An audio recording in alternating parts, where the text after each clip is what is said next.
Hello, dudes! Welcome to another episode of Dead Guy Tools. Once again, we have another Arcane Knowledge Edition. So what we're looking at right now is a 1977 Bonneville T140, and we're going to cover how to properly bleed your rear brakes. So these things came equipped with kind of goofy Lockhart disc brakes. I'm pretty sure they came off of, I don't know, maybe a Triumph Stag or something like that, and they had them in the parts catalog, so they threw them on this fucking bike. Why? Who knows? But first things first, pop your seat and get into your brake reservoir. So if your bike has been sitting for a while, this may have actually gone and completely dried up. This bike has not. It's a more or less a runner that I swear at a lot and ride occasionally. Alright guys, let me show you my setup here. Step one is to remove the rear caliper from the rear wheel so you can actually get a fighting chance of removing the air from the system. So the whole reason that I'm bleeding the brakes on this is that I had a brake line failure. So this outer sheath doesn't matter, but what happened is on the bike this sits like yay. And over time, in this case, 40 some years, the internal hose ends up breaking down, and when it's in its bent position, it was blocking fluid from flowing really in either direction.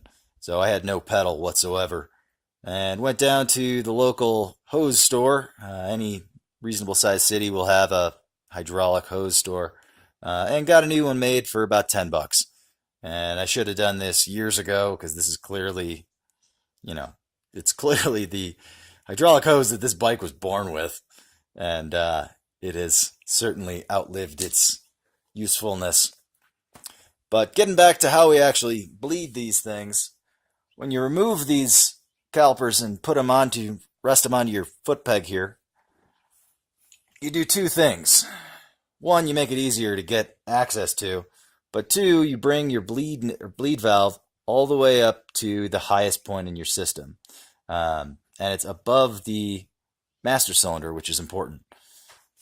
Now, when you have the caliper off your brake, these pistons are going to keep on pushing in until they reach each other and smush down together. So to prevent that, I've got a couple of cold chisels just pressed in there. They float around. That's fine. You can put anything in there you want. I've got two of those just because they're the same size, and that works just fine. Now, if your bike is still stock, which some of these are, some of these ain't, you'll have a 7/16 bleeder valve. So toss any old box end wrench on there and do your normal bleeding procedure.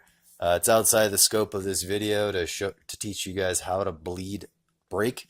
I'm sure there are dozens of wonderful videos on YouTube about how to bleed any old motorcycle brake. But this is just something to show specifically how to deal with these old backward ass machines. So, real standard, pump it up, lock it off. I've already bled this system, so you're not seeing any more air coming out. But if you haven't, you'll see tons of air, and you won't actually have a firm pedal.